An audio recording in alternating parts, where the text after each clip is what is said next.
Welcome back, everybody. First and foremost, happy Mother's Day to all the mothers out there. Some of you may know, but my mother did pass away a few years ago, so it's always a little bit of a difficult day for me, but we press forward and we enjoy the day as best we can. My wife and I later today are going to go up to her mom's house and spend some time with her. But today's video, we're going to review the 1991 Maxx update set. I got this from Danny and Gray's several months ago. I've just not opened it yet. I've been wanting to open it up and check it out. I kind of know what's in it. It has a checklist on the back, and we'll go over that in a minute. But I did get a TTM. Been excited about this one. Been waiting on this one for a little while. Don't have my calendar handy, so I can't tell you when exactly I sent it out. But I'll give you a few little clues here as to who it might be.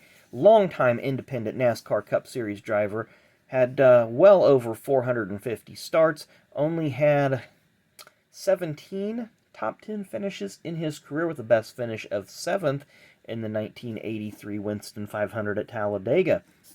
Currently a team owner in the Xfinity Series. Nickname is Smut, and he is from Huntsville, Alabama. Think you guys probably know by now, but it's Jimmy Means. Jimmy Means. So we got him to sign a few cards here. Got a 91 Pro set. Got to meet Jimmy a few times at Indy. Very nice guy, so I always highly recommend if you see him somewhere, talk to him for a few minutes, thank him for his contributions to sport. But they've got a 91 Pro set here, a 92 Pro set, so during his Alka-Seltzer run, and then we also have a 92 Black Maxx. He also has a Twitter account. Can't remember what the Twitter account is, or his Twitter handle is right offhand, but he's very active on there with the fans and tends to answer a lot of questions. I'm very thankful for the fan support that he does get. So anyway, I'm going to open this off camera just so I can get into it here. I have to use a box cutter because it's not wanting to cooperate with me. But yeah, I did get this. Danny and Gray had an auction or a sale or something. Oh, I can't remember, 4, 5, 6 months ago maybe. It's just been sitting off to the side here. I've been wanting to review this set, but there it is, out of its cello wrap. That's not where I cut it. That's just where the printing marks and stuff are. But you can see it has a few generic cars on the front. It looks like, I'm pretty sure it's Greg Sachs, Dale Earnhardt, and Ken Schrader. They just muted the numbers and colors so they wouldn't have to pay copyrights and all that. So there's your checklist on the back of everybody that we're going to be getting. Looks like it's, and they didn't do it 1, 2, 3, 4 through whatever. They just put the number where it would fit into the base set overall. And an update set in Maxx was meaning that that a few things were being corrected, and they're out of order, so it's no big deal. No big deal, we'll go over it. So sometimes maybe from one year to the next, a driver change a team or change a sponsor, or there just may have been an error on the front of the card. So we're going to start off with Richard Petty. And on the backs of the 91 Maxx, because it's the same as for the base set as it was for the update set, it has a couple of quotes that people said about the person on the front, and it gives a brief rundown of the 1990 season and career totals, and there you see the card number for where it would go in the set. So there we have Richard Childress. Doug Reichert. The regular series says Rug, R-O-U-G, Reichert. And some of these will just have, some are picture variations, and some will have information on the back that's perhaps incorrect. Jeffrey Ellis. He was a crew chief for, looks like maybe Larry Hedrick Racing. I really can't tell. Let's see what it says on the back. It doesn't give really any information. There's Donnie Allison. Time he was a crew chief for Joe Nemechek in the Busch Series.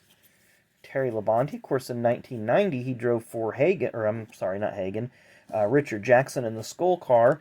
So he had his Skull uniform. Here he's got the Sunoco uniform that he switched to with Billy Hagen's team. Whoops.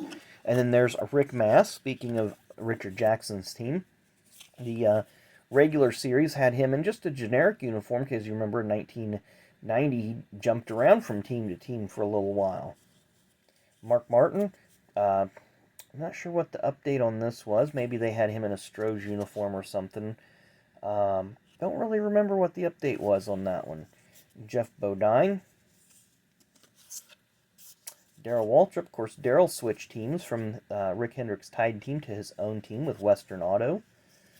Bobby Hamilton went from being a Busch driver to a Cup driver.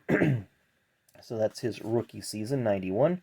Harry Gann, I think there was probably just some sort of stat error on the back. Rodney Combs, probably the same thing. And a lot of these I'd have to look up. Jim Bound switched teams a few times, so I'm not real sure. Winston Cup champ.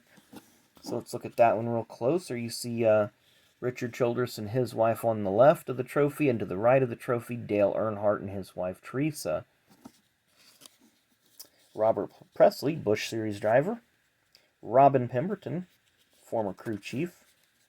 Chuck Bound, 1990 Busch Series champion. Dale Earnhardt. And I'm sure this one just had some sort of stat error on the back, or they had a different picture. Of course, Alan Quickie would have been pictured in probably a Xerox uniform. Switched to Hooters in 1991. Of course, long story short, Mark Stahl failed to qualify for the Atlanta race in the spring. Kowicki was on the pole unsponsored. Hooters jumped on board, and as they say, the rest is history. There's Hut Strickland.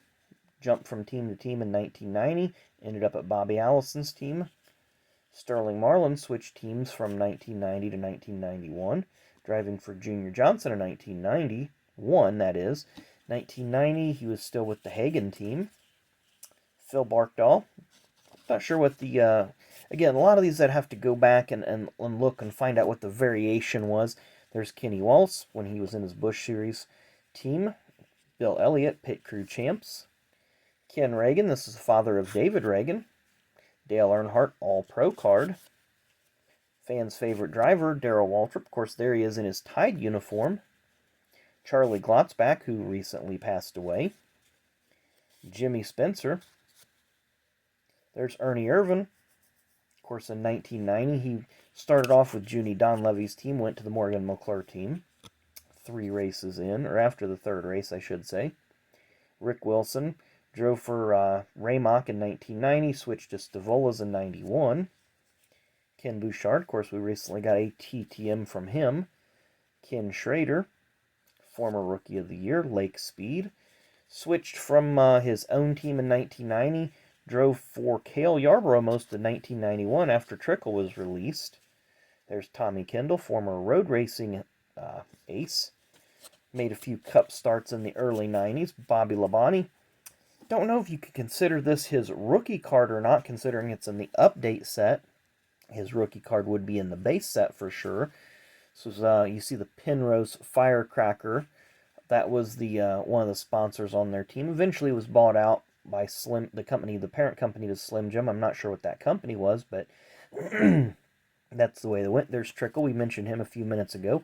Bobby Dotter. He's currently one of the co-owners on the 07 Xfinity Series team. There's Dick Moroso. Joe Nemechek. Mentioned him earlier. There's Rob Moroso. Posthumously crowned 1990 Rookie of the Year. Ricky Rudd, of course, he switched in 1990, was when the Levi Garrett color, switched to Tide in 91. Bill Elliott switched from the Coors brand to the Coors Light brand in 1991. Morgan Shepherd switched teams. He didn't. I'm sorry. He was driving for Bud Moore in 90 and 91. Michael Waltrip went from Country Time and Maxwell House sponsorship in 90 to Pennzoil in 91. We have Mike Alexander, who was driving for Bobby Allison at the start of 1990, and left the team after about 9 races. I can't remember if he was released or what happened, but the performance wasn't there. Of course, Mike had a head injury at the Snowball Derby in late 88, early 89, derailed his 1989 season, and just really suffered after that, never had the same. Of course, his son, Justin Alexander, is Austin Dillon's crew chief. And our final one, Kyle Petty. 1990 had the peak colors. 1991, mellow yellow. Of course, he did break his leg in that horrible crash at Talladega in the Winston 500. So that is the 1991 Maxx update in a nutshell. Very cool set. I know I've got the 92 update set. I didn't have this set, so I was really happy with my purchase. So thanks again, Danny. Always enjoy when we have transactions and trades and etc. etc. It's a lot of fun. Give you guys a last look at the checklist. Don't know what we're going to do tomorrow. Kind of want to hold off on the hobby boxes just a little bit. Still have a few more sets I'd like to do some reviews on. Got some other projects that I'm working on to just keep the interest in the channel, keep it moving forward, keep it growing, keep it on, as they like to say out there. But anyway, thanks again, you guys, for watching. Wanted to keep this video kind of short because that way you can get back to your Mother's Day dinners, your lunches, whatever it is you guys are doing today. So enjoy spending time with your moms out there. So thanks again for watching. I really do appreciate it. Thanks again, and we will see you tomorrow.